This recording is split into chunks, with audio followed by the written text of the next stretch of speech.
Hello दोस्तों। स्वागत है आपका मेरे यूट्यूब चैनल पर। मेरा नाम राजकुमार है। तो आज की कहानी जो मैं आप लोगों को बताने जा रहा हूँ वह मेरे ही साथ घटित एक सच्ची घटना पर आधारित है। तो आप लोगों को वीडियो चालू करने से पहले एक मेरी रिक्वेस्ट है कि अगर मेरे चैनल पर आने वाली सारी वीडियोस आपको अच्छी लगती हैं और अगर और भी आप चाहते हैं कि मैं ऐसी वीडियो लाता रहूं, तो आप मेरे चैनल को सब्सक्राइब करके मेरा सपोर्ट कीजिए। अब ज़्यादा टाइम न लेते हुए चलते हैं अपनी कहानी की ओर। ये बात उन दिनों की है जब मैं और मेरा दोस्त फौज की तैयारी कर रहे थे। तो मैं और मेरा दोस्त सुबह 4 बजे सूरज उगने से पहले दौड़ के लिए जाया करते थे और सूरज निकलने से पहले घर पर आ जाया करते थे।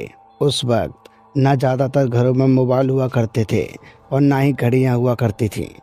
तो मेरा दोस्त सूरज के हिसाब से अंधेरा होने से पहले मेरे घर पे आकर कुंडी खटखटाकर मुझे बुलाकर दौड़ के लिए ले जाया करता था। तो ऐसे ही हम लोगों की दिनचर्या रहती थी।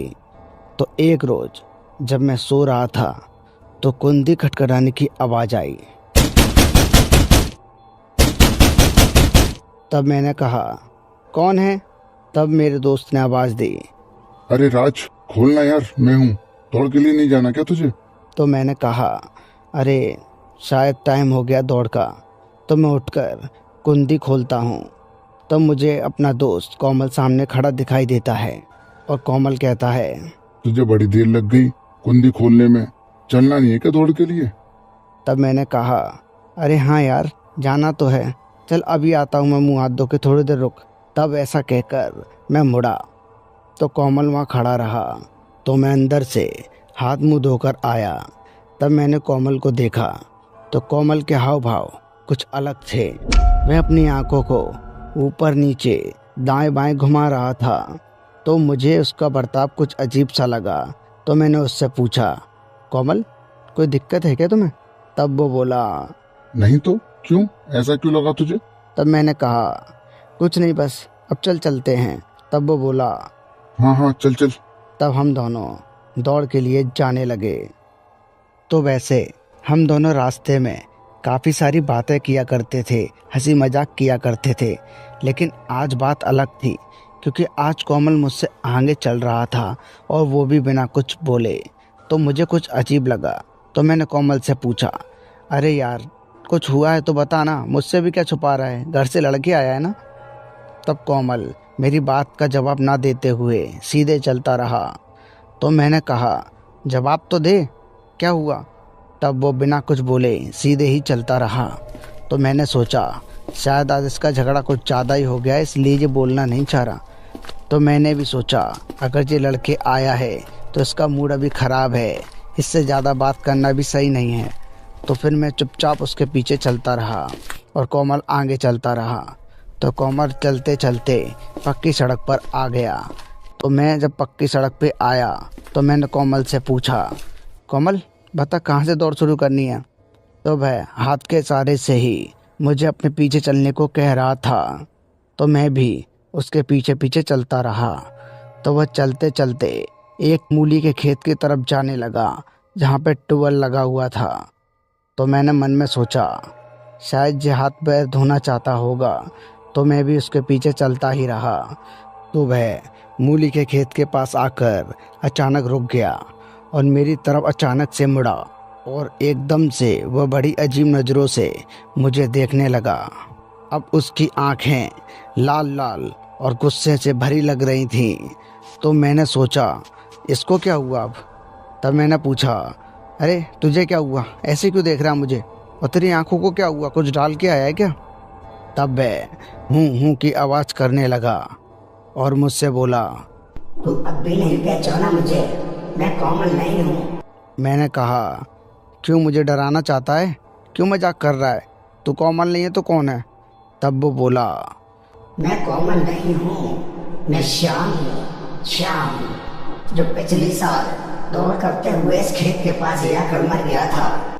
और इतना बोलकर वो जोर जोर से हंसने लगा।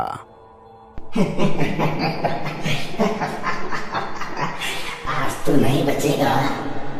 अब मुझे कोमल की आवाज़ कुछ बदली हुई लग रही थी और मुझे भी लगने लगा शायद ये सच बोल रहा है, इसके ऊपर कोई आत्मा का साया है। जैसे ही मेरी नज़र उसके पैरों की तरफ गई तो उसके पैर पीछे की तरफ मुड़े हुए थे और यह देखकर मेरे होश उड़ गए और मैं समझ गया कि मैं जिसके साथ कोमल समझ के आया हूँ वह कोमल नहीं है, कोई और ही है। और वह जो कोमल बनकर मेरे घर आया था मेरी तरफ देखकर बोला, आज तू जिंदा नहीं बचेगा, आज तुझे बचाने वाला कोई नहीं है। उसने मेरा गला पकड़कर मुंह मेरा टुअल पे मार दिया। टुअल पर सिर पड़ते ही मेरा सर फट गया और मैं धरती पर लेट गया। वह अभी भी नहीं रुका और उसने मेरे दोबारा से सिर पकड़कर टुअल पे ले जाकर मेरा सिर टुअल पर घिस दिया, जिससे मेरी नाक लहूलुहान हो गई और टूट गई। और इतना ही कर वह एकदम से कहीं गायब हो गया और मैं बेहोश हो गया। और जब मुझे होश आया तो मैं गांव के अस्पताल में पड़ा हुआ था और मेरे चारों तरफ गांव वाले खड़े हुए थे। तब किसी एक गांव वाले ने मुझे होश में आता हुआ देख मुझसे पूछा, अरे तुम होश में आ गए, तुम्हें कुछ हुआ तो नहीं? तब मैंने कहा, मैं यहाँ पे कैसे आया और वो कोमल कहाँ है? तब लोगों ने कहा, कोमल कोमल तो बाहर है। तो मैंने कहा, उसको बुलाओ। तब वह कोमल को बुलाते हैं। जब कोमल मेरे सामने आता है तो मैं उससे पूछता हूँ, कोमल तू ही था ना वो जो रात में आया था? तो कोमल ने मुझे बताया कि जब मैं तेरे घर तुझे लेने गया तो तेरी बीवी ने दरवाज़ा खोला और मुझसे कहा, भाई साहब, अभी आप तो आए थे जो ले गए उनको दौड़ लगाने के लिए, आप दोबारा क्यों आए हो? यह सुनकर मुझे अजीब लगा और मैंने उनसे कहा, अरे मैं तो अब आया हूँ, मैं कब ले गया उनको? तब यह सुनकर उसकी बीवी थोड़ा घबरा गई और घर वालों को बुलाई। तब घर वालों ने सोचा कोई अनहोनी तो नहीं हुई उसके साथ, क्योंकि मैं यहाँ हूँ तो फिर वो गया किसके साथ है। यह सोचकर तब तेरे पापा और कुछ गांव वाले तुझे ढूंढते हुए सड़क पर आए। तब तू वहाँ पर उन्हें बेहोश मिला। तब मैंने कोमल को बताया कि वह श्याम था, श्याम हमारे बचपन का दोस्त जो तेरे रूप में मुझे लेने आया था, क्योंकि जिस वक्त वो मरा था उस वक्त मैं उसके साथ दौड़ लगा रहा था तो उसका पैर एकदम से किसी चीज़ से टकराकर सर टुअल में पड़ते ही उसकी वहीं मौत हो गई थी। तो शायद उसकी आत्मा ये सोचती है कि मैंने पैर अड़ाकर उसको मार डाला। शायद उसकी ये गलतफहमी से वह मुझे मारने के लिए आया होगा, लेकिन शुक्र है कि उसने मुझे जान से नहीं मारा। लेकिन आज भी मेरे चेहरे पर इतना गहरा घाव है कि जब जब मैं चेहरे को देखता हूँ तो मुझे वही खौफनाक रात याद आ जाती है। आइए चलते हैं अपनी दूसरी कहानी की ओर। यह कहानी मेरे ही भाई के साथ घटित एक सच्ची घटना है।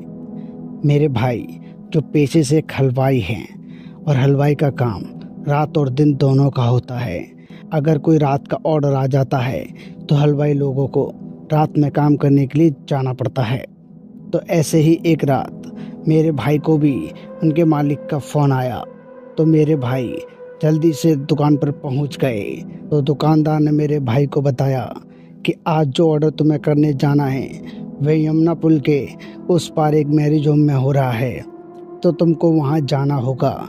लेकिन मेरी बात मानना, तो तुम वहां पर ही रुक जाना और सुबह आना, क्योंकि अगर तुम वहां जाओगे तो तुम्हें लौटने में टाइम लगेगा और ज़्यादा रात हो जाएगी तो तुम्हारा आना वहाँ से सही नहीं है, क्योंकि उस पुल की बातें बहुत ज़्यादा फैली हुई हैं। लोग कहते हैं कि वह पुल हॉन्टेड है, तो मैं नहीं चाहता कि तुम्हें कोई प्रॉब्लम हो जाए, इसलिए मेरी बात मानना तो रात में वहीं रुकना। क्या कह रहे हैं आप, वह पुल हॉन्टेड है? आज तक मैंने तो कोई कहानी उसके बारे में सुनी नहीं। तब मेरे भाई के दुकानदार ने कहा, मैंने अपने बड़े बुजुर्गों से सुना है और आसपास के लोगों का भी कहना है कि वहाँ पर उन्हें भूत दिखाई देता है, इसलिए मैंने तुमसे कहा कि तुम रात में नहीं आना, तुम दिन में ही आना। अब बाकी तुम्हारी मर्जी है। तब मेरे भाई ने कुछ सोचकर कहा, ठीक है मैं चला जाता हूँ, तो मेरे साथ अभी कौन जाएगा? तो भाई के दुकानदार ने कहा, तुम्हारे साथ इधर का ही एक आदमी और जा रहा है, उसे भी मैंने समझा दिया है कि तुम दोनों इधर मत आना, रात में वहीं रुक जाना। तब मेरे भाई ने कहा, ठीक है, हम दोनों चले जाते हैं। इतना कहकर मेरा भाई उस व्यक्ति के साथ चलने लगा जिसका नाम चेतन था। तो मैं चेतन के साथ बात करते हुए जाने लगा। तो हमने हंसी मजाक करते हुए वह पुल इस तरफ से आसानी से पार कर लिया और हम मैरिज होम में चले गए। वहाँ हमने काम संभाला और कुछ खा पी लिया। तो हमें काम करते हुए रात के 12 बज गए। अब मैंने सोचा कि अब चलना चाहिए। तब मैंने चेतन से कहा, चलो चेतन, घर चलते हैं। तब चेतन ने बोला, क्या तुम भूल गए दुकानदार साहब ने हमें क्या कहा था कि हमें रात में यहीं रुकना है, वहाँ से खतरा है, तो भी तुम जाने की बात कर रहे हो। तब मैंने चेतन से कहा, यार चेतन, तू बड़ा फट्टू है, दुकानदार ने डराया और तू डर गया, चल मेरे साथ कुछ नहीं होता। तब मेरे बार बार जिद करने पर चेतन मेरे साथ चलने को तैयार हो गया। तो हम दोनों रास्ते में बातें करते हुए उस पुल की तरफ आ गए। जब हम पुल पर पहुंचे तो चेतन ने मुझसे कहा, देख, मैं इस पुल से जाना नहीं चाहता, तुझे जाना है तो जाओ, मेरी माने तो मेरे साथ चल, हम सड़क सड़क होते हुए चलते हैं, 1-2 घंटे ज़्यादा ही तो लग जाएंगे। यह सुनकर मुझे गुस्सा आ गया और मैंने चेतन से कहा, तेरे जैसा फट्टू मैंने कोई नहीं देखा चेतन, अब तुझे मेरे साथ चलना है तो चल, मैं तो यहीं से जाऊंगा। तू दुकानदार की बातों में आकर अपने 2 घंटे बर्बाद करके सड़क किनारे जाना चाहता है, लेकिन मैं नहीं जाना चाहता। अब तेरी मर्जी है, तुझे चलना है तो चल, वरना मैं इस पुल से जाता हूँ। यह कहकर मैं गुस्से में उस पुल पर जाने लगा। तब चेतन ने मुझे काफ़ी आवाज़ दी, लेकिन मैं नहीं रुका और गुस्से में ही पुल पर अंदर चला गया। तो चेतन फिर अपने रास्ते चला गया। जब मैं पुल के अंदर घुसा तो मैंने देखा पुल पूरी तरह से अंधकार की गोद में सोया हुआ है और पुल के नीचे बहते हुए नदी के पानी की आवाज़ मुझे साफ साफ सुनाई दे रही थी। तो मैं अपनी ही धुन में गुनगुनाता हुआ पुल पर जाने लगा। मैं चलते हुए लगभग पुल के आधे रास्ते तक आ चुका था। तब अचानक मुझे एक आवाज़ सुनाई देती है, गौरव, गौरव, कहाँ जा रहे हो? रुकोगे नहीं मेरे लिए? तो मैं अचानक से चौंक गया और मैंने सोचा, इस अंधेरी रात में इस पुल पर मुझे मेरे नाम से कौन पुकारेगा। तब मैंने हल्का सा पीछे की तरफ देखा। मैं पूरी तरह से पीछे नहीं मुड़ा हुआ था, बस मैंने अपनी तिरछी आंखें करके पीछे देखा।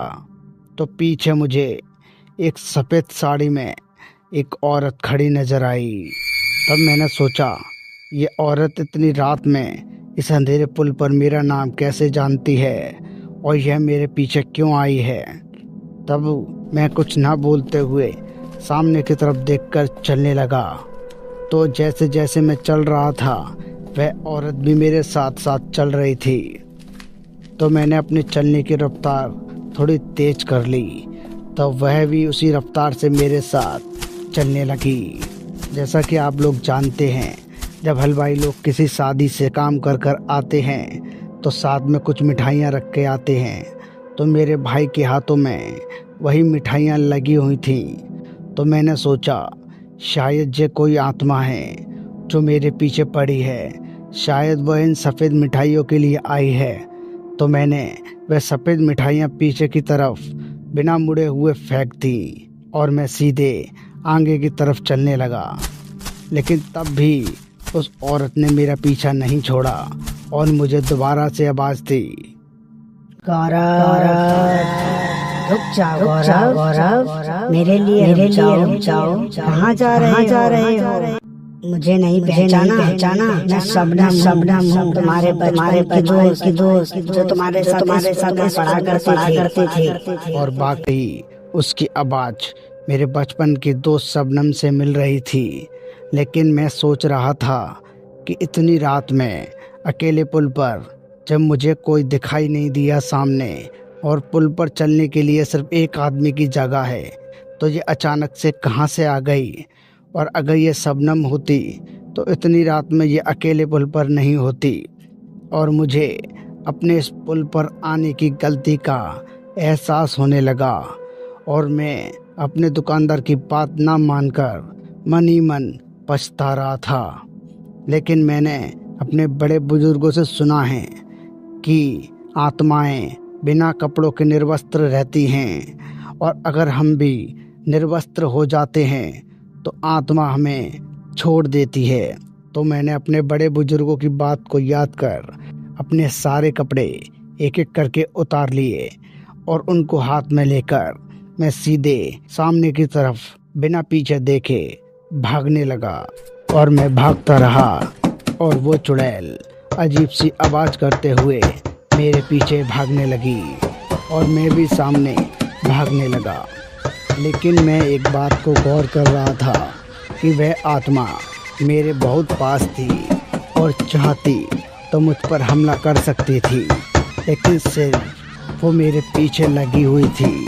वह मुझे छू भी नहीं पा रही थी और मैं पुल के पार आकर रुक गया और उस पुल से निकलकर पीछे की तरफ देखने लगा। तब वह उस पुल के अंदर से ही बोली, आज तू बच गया है, लेकिन आज के बाद कभी तू यहाँ दिखा, कभी मुझे अकेले में मिला तो तू बचेगा नहीं। और इतना कहकर वह आत्मा कहीं गायब हो गई और मैं अपने होश हवास खोकर सीधे भागने लगा। और सामने मुझे कुछ पुलिस वाले दिखाई दिए तो उन पुलिस वालों ने मुझे रोका और मुझसे पूछने लगे कि तुम ये बिना कपड़ों के कहाँ घूम रहे हो, क्या कुछ क्राइम करके आए हो।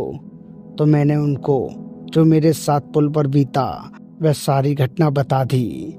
तो वह इस बात पर भरोसा नहीं कर रहे थे, तो मैंने उनको अपने मालिक से बात कराई और अपने आईडी प्रूफ दिखा दिए। तब उन्होंने मुझसे कहा कि पहले तो अपने कपड़े पहनो और मेरे साथ वहाँ चलो जहाँ तुम रहते हो। तो वह पुलिस वाले मेरे घर के पास लाकर मेरे घर का गेट बजाते हैं। गेट बजाते ही मेरे पापा बाहर आते हैं और पुलिस वाले मेरी शक्ल दिखाकर उनसे पूछते हैं, क्या ये आपका ही लड़का है। तब मेरे पापा ने मुझे देखा और घबराकर बोले, हाँ सर, यह मेरा ही बेटा है, क्या हुआ इसको। तब वो बोले कि यह बता रहा है कि इसका सामना एक आत्मा से हुआ है और यह बड़ी मुश्किल से बचकर आया है। तो उन पुलिस वालों ने मेरे पापा से कहा कि आप अपने बेटे को अपने पास रखें और कभी भी रात के काम पर ना भेजें, क्योंकि यह पहला केस नहीं है। उस पुल पर मैंने बहुत सारे केस देखे हैं ऐसे। तो वह पुल हॉन्टेड है, इसलिए सरकार ने हमें वहाँ गश्त लगाने को बोला था और हम वहाँ गश्त लगाते हैं। तो आपका बेटा हमें दिखाई दिया तो हम आपके पास ले आए। आप आज के बाद कभी भी रात के काम पर इसको उस पुल पर मत भेजना।